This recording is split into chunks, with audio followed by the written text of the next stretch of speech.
پہلے تو آج پاکستان پورا دم سادے مقدمے کا انتظار کر رہا تھا، فیصلے کا تھا. وہ تھا عدت میں کیا جو سزا ہوئی بھی عمران خان کو اور ان کی اہلیہ کو، کیا وہ سسپینڈ ہوتی ہے یا نہیں ہوتی. پھر جب ڈیسیژن آیا تو ایک دم میں دیکھ رہا تھا کہ پی ٹی آئی والے بہت زیادہ مایوس ہو گئے کہ اچھا مجھے سمجھ نہیں آئی کیوں. بیکاز خبر یہ بننی تھی میرے نزدیک اگر وہ سسپینڈ ہو جاتی. پاور پالیٹکس کے اندر سمجھ نہیں آ رہا تھا کہ کیسے وہ سسپینڈ ہوگی، خاص طور پہ ایسے موقع پہ جب کہ کورٹ کے پاس یہ بھی مارجن ہو کہ جی کیونکہ مین جو ہیئرنگز ہیں وہ تو 2 جولائی کو اسکیجولڈ ہیں. تو پھر ہم دیکھتے ہیں کہ پاور پالیٹکس میں لوور کورٹس میں بڑے آرام سے چیزیں ہو جاتی ہیں. اینی وے لیکن اس پہ کچھ اور بھی ہم نے مناظر دیکھے. باہر کافی بدمزگی ہو گئی عمر ایوب صاحب کی اور کچھ اور لیڈران کی، اور نظر آ رہا تھا ورکرز اور کافی لوگ کافی فرسٹریٹ ہوئے ہیں. ان کا خیال ہے کہ جو ان کی موجودہ لیڈرشپ ہے وہ اتنی اگریسو یا پولیٹیکلی اتنی فعال نہیں ہے، اور بہت زیادہ ویٹ ڈالا جا رہا ہے عدالتوں پہ کہ عدالتوں سے ریلیف ملے گی.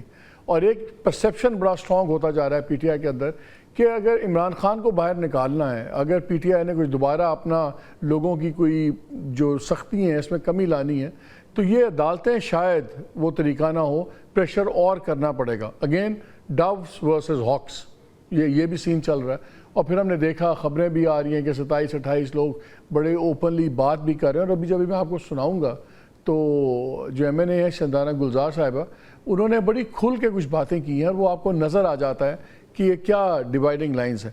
اس بیک گراؤنڈ کے اندر آج پھر May 9 والا بھی ایشو چلا تو جو کے پی اسمبلی ہے انہوں نے ریزولوشن بھی پاس کیا ہے کہ اس کی جوڈیشل انکوائری ہونی چاہیے. دوسری طرف ریزرو سیٹس والا کیس چل رہا ہے، منڈے پہ چلا گیا ہے. آج تو کافی تڑکا لگا ہے الیکشن کمیشن کے جو لائر تھے. لیکن آئی تھنک میں نے ایک پہلے پروگرام میں بھی آپ کو کہا تھا، ابھی تک جو ہم نے ججز کے کامنٹس سنے ہیں یہ 7-6 والا فیصلہ ابھی تک نظر آ رہا ہے. اس سے آگے ہم بات نہیں کریں گے، پھر پتہ لگے کنٹیمپٹ لگ جائے واٹ ایور. لیکن ایک انٹرویو 2-3 دن سے چل رہا ہے، وائس آف امریکہ کا ایک انٹرویو تھا اور فواد چودھری صاحب کا جو فارمر فیڈرل منسٹر تھے اور وہ کنسیڈر ہوتے ہیں ہاک.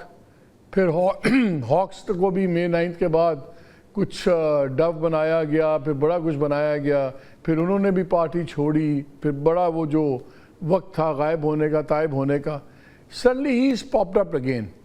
اور وہ انٹرویو انہوں نے بڑا سخت کیا ہے اور ٹیک آن کیا ہے جو پریزنٹ لیڈرشپ ہے پارٹی کی اور سب کچھ. بڑے لوگ کہہ رہے ہیں کہ یہ ہو کیا رہا ہے، کیا وہ پارٹی میں واپس آئیں گے، کیسے آئیں گے، اور اگر آنے کا یہ طریقہ ہے. کچھ لوگوں کا خیال ہے کہ شاید یہ ٹروجن ہے کہ اب یہ ریفارمڈ ہو گئے آگے ہیں تو پتہ نہیں کس کا انٹرسٹ یہ ریپرزینٹ کرتے ہیں. ایوری تھنگ ہم نے کون سے پوچھ لیتے ہیں. فواد چودھری صاحب thank you very much for coming. پہلے تو یہ بتائیں کوئکلی اس پہ ذرا بات کر لیں، یہ جو آج فیصلہ ہوا ہے عدت والا، سرپرائزڈ؟ نہیں، فیصلے سے تو آپ صحیح کہہ رہے ہیں، کوئی سرپرائز نہیں ہے. پاور پالیٹکس میں پاکستان میں انفارچونیٹ ریالٹیز ہیں. پاکستان میں عدالتیں نا سیاسی جو لیڈرز ہیں ان کو تو سزائیں ہی سنا سکتی ہیں، رہا کرنا جو ہے وہ ان کا اختیار میں بڑا مشکل ہے. اگرچہ پاکستان میں عدالت نے یہ کچھ اسرٹ کیا ہے حالیہ دنوں میں، لیکن ابھی بھی جو لوور کورٹس ہیں ان سے انصاف ملنا بڑا ایک جان جوکھم کا کام ہے. اور دیکھیے عمران خان کے باہر آنے کا مطلب کیا ہے؟ عمران خان کے باہر آنے کا مطلب ہے کہ یہ سسٹم تو لپیٹا گیا. جس دن عمران خان اڈیالہ کے گیٹ پہ باہر نکلیں گے تو پشاور سے لے کے اور لاہور تک جی ٹی روڈ اور موٹر ویز جو ہیں ان کے اوپر آپ کو ساری سر نظر آئیں گے. اس قدر بڑی جو اس وقت پاپولیرٹی ہے عمران خان کی، وہ کیسے یہ ہینڈل کر سکتے ہیں؟ سو عمران خان کو یہ سے مراد کون ہے؟ یہ جو حکومت ہے، یہ جو سسٹم ہے، اس کو کیسے وہ اس کو برداشت کریں گے؟ ظاہر ہے کہ انہوں نے تو پوری کوشش کرنی ہے اندر رکھنے کی. اور انفارچونیٹلی چونکہ اور یہ جو عدت کیس ہے نا، اس میں اور بھی ایک اس کا پہلو ہے کہ یہ اس طرح کے وہ آپ سمجھیے کہ اقدامات ہیں جن سے تلخیاں بہت بڑی ہیں عمران خان میں اور اسٹیبلشمنٹ میں بھی.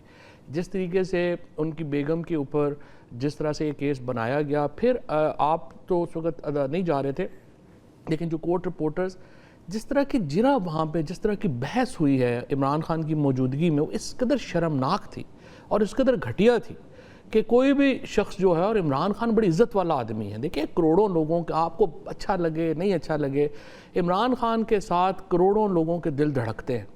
اس طرح کا کیس بنانا, اس کے اوپر پھر اس طرح آگے لے کے جانا, ان کی بیگم کے اوپر جو ہے وہ اس طرح کے ایلیگیشنز لگانا اور پھر ان کو مذاق بنانا, یہ ایک ایسی چیز ہے جس پہ بڑی تلخیاں بڑی ہیں. اور انفارچونیٹلی یہ وہ چیز تھی جس کے اوپر احتیاط کرنی چاہیے. میں تو اب بھی سمجھتا ہوں اس کو واپس لے کے عمران خان سے معافی مانگنی چاہیے, اور تاکہ کچھ معاملات میں فیوچر کی بجائے نا زیادہ ماضی کا آپ کو جاننا چاہ رہا ہوں, because you were witness to history, بہت چیزوں میں آپ انوالوڈ تھے سب کچھ. لیکن میں جانے سے پہلے ویری کوئکلی میری کتاب کا انتظار کریے ڈیٹیل اکاؤنٹس کے لیے. ویری کوئکلی, آپ ہیں کون؟ کیا پی ٹی آئی ہیں؟ کیا آپ کو پی ٹی آئی آپ نے چھوڑ دی, پھر پی ٹی آئی نے آپ کو چھوڑ دیا؟ بلکہ میں آپ کو اس زمانے کا ٹویٹ پڑھ رہا تھا. باقی تو ٹھیک ہے کہ آپ نے کہا کہ جی میں نے کنڈیم کیا May 9th, میں بریک لے رہا ہوں پالیٹکس سے, میں نے پارٹی سے ریزائن کر دیا. I have resign from party and parting ways from Imran Khan. یہ اتنا سپر ایمفسائز کیوں کیا ہوا تھا؟ وہ میں بھی ٹویٹ پڑھ کے حیران ہو گیا تھا کہ یہ آگے یہ لفظ لکھنے کی کیا ضرورت ہے. اچھا بات یہ ہے کہ یہ جو اپنا میں نے پریس کانفرنس نہیں کی, نہ ہی میں نے کبھی پارٹی چھوڑی, اس ٹویٹ میں بھی پارٹی کبھی نہیں چھوڑی. سو ہم تو پارٹی میں ہی رہے, اور اس کے بعد جو سلسلہ ہوا ایکچولی آئی پی پی اور یہ سارا تو آپ نے خود بھی دیکھا ہوا ہے, جو جس طرح سے جو گئے وہاں پہ جو کچھ ہوا وہ تو ایک مذاق تھا, اور اس نے سریحن اس نے فلاپ ہونا ہی تھا. اور میں نے تو اس وقت بھی جو آئی پی پی کے, اور ہمارے تو دوست ہیں, مطلب یہ علیم خان صاحب ہیں, ترین ہیں, یہ ہمارے تو دوست تھے. ان کو ہم نے کہا آپ ہمیں خراب کر رہے ہیں, آپ جو کچھ کر رہے ہیں اس کا کوئی نتیجہ نہیں نکلنا. اور یہ کہ کوئی کہہ رہا تھا ہمیں 40 سیٹیں مل جائیں گی, تو میں کہا 40 تو انہوں دے دیں گے, تو نواز شریف نے کی کرنا ہے. تو یہ ایک انہوں نے وہی کرنا ہے جو کر رہے ہیں. اور تو کچھ بھی نہیں کر رہے, اور تو سارے پنجاب تو گانا کھا رہے ہیں, اور تو کچھ بھی نہیں کر رہے. تو بیسیکلی دیکھیں یہاں پالیسیز بدل جاتی ہیں, یہ تو لوگ. اچھا میں نے آرمی کا یو بھی انٹرویو میں 2-3 بڑی آپ نے انٹرسٹنگ باتیں کی, اور میں تھوڑا سا اس پہ ایلیبریٹ کرنا چاہتا ہوں. لیکن اس سے پہلے ایک چیز بتائیں, جب بندہ کی واپس آتا ہے, بندہ کہتا ہے ریڈ کارپیٹ ہو, میں آ جاؤں آرام سے. آپ نے ریڈ کارپیٹ اپنا خود ہی رول کیا پارٹی میں آنے کے لیے, لیکن اس پہ خون کے چھینٹے ہیں. جتنی سے لیڈرشپ ہے اس کا آپ نے خون اس پہ ڈال دیا, ان کے خون سے لال کر دیا. ذرا سن لے آپ نے کہا کیا ہے. اتنا آپ نے, میں بتا رہا ہوں آپ کو, آپ نے کیا کیا ان کے بارے میں سنے ذرا. آپ اپنے لیڈر کیا کہہ رہے ہیں. آپ نے تو گیم آف تھرونز کی وہ ریڈ ویڈنگ, یہ ریڈ سنڈے ہی ہے. You can be accused of pumps arrogance, یہ چوہے, یہ وہ. چوہے بھی مڑ کے کہہ سکتے ہیں کہ جی جو ہماری پارٹی کی فیٹ کیٹس تھیں, پاورفل لوگ تھے, وہ چھوڑ کے چلے گئے, تو پھر چوہوں نے سنبھالا مورچہ. دیکھیے نا, ایک تو ظاہر ہے مجھے پرسنل دکھ ہے. فار ایگزامپل شبلی جو ہے اس پہ تو دکھ ہے نا, ایک پرسنل دکھ ہے کہ ہمارا اتنا قریبی تعلق ہے, اتنا کچھ ہے. میں 6 مہینے جیل میں رہا ہوں, وہ ہمارے ساتھ, ہم ہمیشہ روز آپ کو پتہ ہی ہے ہم اکٹھے ہوتے تھے, کھانا ہمارے ساتھ, سب کچھ. فون کر کے نہیں پوچھا کہ آپ پیچھے گھر میں میری بیوی سے, بچوں سے, کہ آپ لوگ خیریت سے ہیں, کوئی مسئلہ تو نہیں ہے. کسی پی ٹی آئی کا یہ جو لوگ ہیں انہوں نے, خیر ہم کسی کو بھی نہیں پوچھا, یہ نہیں کہ مجھے نہیں پوچھا, کسی کو بھی نہیں پوچھا. اور دیکھیں جو سارا جو ہو رہا تھا نا کہ ظلم بربریت, وہ پنجاب میں ہو رہا تھا. یہ جو لوگ تھے ان کے ساتھ تو فرینکلی اس طرح سے کچھ نہیں ہوا. اور یہ لوگ آ کے اب پھر اس کے بعد پھر دیکھیے میں نے تو کوئی بات نہیں کی, انہوں نے آ کے ایک پریس کانفرنس, دوسری پریس کانفرنس, تیسری پریس کانفرنس, اور اس کے بعد جو ہے وہ باتیں شروع کر دی. بھئی آپ لوگوں کی حیثیت کیا ہے, آپ کو کوئی جانتا نہیں ہے. اگر اتنے بڑے آپ چیمپئن تھے, 1.5 سال آپ کو ویکیوم ملا ہے, آپ بن جاتے لیڈر. آپ کی تو ٹکے گی ہے, اب بھی آپ کو کوئی نہیں جانتا.